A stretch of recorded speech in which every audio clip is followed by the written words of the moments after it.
Just going to jump right into questions. We'll begin with Ryan Aber of the Oklahoman and then go to Eric Bailey. Yeah, Calvin, I was curious what the conversations with your players have been like, not only in the last week as these issues, social justice issues have come back to the forefront, but really over the last few months and what last Friday was like with the action that y'all took as a team. Well, last Friday was awesome. It stemmed from a team meeting where Coach gave the players, coaches a platform to speak what was on their mind. And, you guys just, we want to see change. The players wanted to see change, and, we wanted to stand together as one. And I thought, it was awesome to have a head coach to go out there and, allow us to march together and, and lead and be, be in the center of the forefront. So it was awesome, man. It was awesome that he gave us that platform to be able to speak our minds, and it was really good. Appreciate it. We'll go to Eric Bailey with the Tulsa World and then Joe Bettner. Calvin, thanks a bunch, man, for your time today. Appreciate it. All right. Hey, junior college transfers usually take time to adapt to their new schools, but Perrion Winfrey has had to really learn things on the fly. What's impressed you the most about his fall camp, and what parts does he still need to continue to prove on as we get ready for the season opener? With junior college guys, particularly, being a January enrollee, you hope to get the spring ball and him get transition from that JUCO mentality to now a Sooner, and we didn't get that, with spring being canceled. But you can tell, 6'4", 295. He's long. He's athletic. He can do it.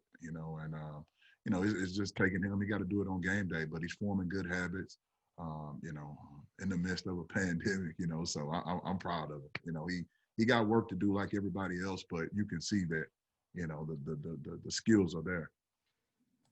Thanks, Calvin. Okay, Joe Bettner with the Norman transcript, and then Jason Kersey. Calvin, I'm curious, just from your time playing to where it is now, I'm just curious what you make of how college football players are maybe able to use their voice and their platform more than when you were playing. I'm curious what you make of all that, and as far as your guys, especially speaking out. Yeah, it seemed like it's completely different. It seemed like these guys have a bigger voice, due to social media and being able to speak what's on their mind. I just, we didn't have that platform. It kind of, Facebook and things like that kind of formed sort of late. But it's completely different now. But it's a good thing, as long as they're voicing it, and it's, respectful and it's, and done in an intelligent way, coach, encourage them to do so. So it's been pretty good. Okay, Jason Kersey with The Athletic, and then John Hoover. Yeah. Hey, Calvin. When you've got to when you coach such an important position at nose guard, and you've got to replace basically who's contributed over the last couple of years, and then you don't have the spring and this weird situation. Can you just describe how difficult this has been for you to get these guys ready? And do you think that they're game ready? Have they had enough time? Well, you never know if they're game ready until the game, but I think the way we do things here and the way Coach Grant sets everything up, it's allowed us to get as many reps as we possibly can, through walkthrough times and just how we practice. I do feel like when we get to the game, these guys will have a great idea, have a great sense of what we want to get accomplished. But I think part of that is through Coach Grinch and as many walkthroughs as we do, and how he breaks it down, and those guys are able to get so many reps. I think they'll have it figured out hopefully before the first game. Thanks. Okay, John Hoover with SI Sooners, and then Bob Prisbillo. Hey, Calvin, Jason kind of jumped on my question, so I want to ask it maybe a little bit different way. How many guys in a normal year would you have in your room at D tackle? In a normal room, you would hope for, hopefully to have like 7 or 8, something like that. Okay, so this year, with Alex talking about multiple guys having to play multiple positions, or at least be ready to play multiple positions, how has that changed your preparation? Is it now 15 guys in your room, or is it the same 7 or 8? I wouldn't say it's 15 now, but you train more guys because the opportunity is going to present themselves, and we've cross trained some guys, we've cross trained some DNs, just in case the opportunity presents themselves. We don't know what the season's going to throw at us, so we want to make sure that we're ready for all situations. Thank you. No problem. Okay, Bob Prisbilla with Sooner Scoop, and then James Hale. Calvin, just sort of wondering about the relationship you're building with Jamar Kane. What's the biggest thing, or what's been the biggest things that he's really added to the room? He's a stud, man. He's a great teacher. He's been good for the team. Good energy. Really great recruiter, and man, he's just been a bonus to our staff. So he brought some things from Arizona State, and it's been good for us. Anytime you're on this staff together, man, the camaraderie is going to be great. And that starts with our head coach. It starts with our defensive coordinator. So it's been really, really good. It's been a blessing to have him on staff. James Hale with KREF, and then Keegan Renault. Calvin, how you doing, man? Appreciate you coming on. Hey, Calvin, if you could talk about your group, because you lose Gallimore, you bring in JUCOs, but you have Redmond back and Stokes and some guys. Talk about how they're doing and who's coming on. And you were unique in that you played at OU as well as coached at OU. And these guys are going through so much. How do you think they're handling all the things that's on their plate right now? I'm proud of their commitment and what they're, trying to get done. Obviously this year is like no other, and all the stuff that they're faced with off the field. But, I don't think anybody can, question their commitment to the season. I know Oklahoma, we celebrate champions, but it's my hope that this team will be celebrated in a manner like no other, neither, just due to what we're attempting to do and what we're faced with. But the guys have been well. They're hungry. They're eager to make a name for themselves. I've been excited about the group, when we've been healthy and when I've gotten a chance to see it in whole, I've seen some really promising things. I look at a guy like Corey Robeson. He's done a pretty good job for us. He's grown. He's taken advantage of his reps. You look at a guy like Jordan Kelly, a guy who's been part of the program. He's grown. And you see that, which adds to our depth. Perrion Winfrey, when everything's on, he can do it. He can do it at a, really high level. But, you look at LaRon Stokes, who's played, and, he's doing some really good things. And I'm pretty sure I'm probably missing somebody. Josh Ellison, he's doing some good stuff. And, Isaiah Thomas is kind of swung both back and forth. And due to the scheme, it allows him to be really active and penetrate gaps, and he's really done some good things for us.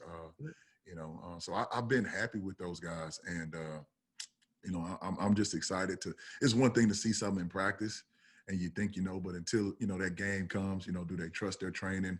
Will they go? Some guys, when game day comes, they even turn it up another notch. So I'm just eager to see what it looks like on game day. Thanks, Ken. Thanks. Okay, Keegan Renault with Sooners Wire, and then Joey Helmer.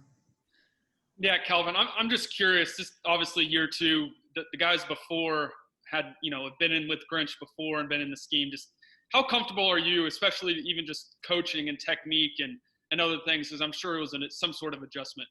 Yeah. Year one, as far as teaching it, that wasn't as, big of it. Just learning how coach calls it, how he thinks. And, you have to go through a season to experience that. But now I kind of got a good feel for how coach is going to call a game. And, I think the players are excited. That's what allowed us to be able to sign some of the guys that we did by putting a product out on the field that allowed the guys to be aggressive and be active up front. And, guys want to play in those type of schemes. So they're eager. They seen what happened last year, and we want to build off of what happened last year. We don't want to go backwards. We want to continue to add on. So it's been pretty good. Thank you. Okay, Joey Helmer with OU Insider, and then Kerry Murdoch.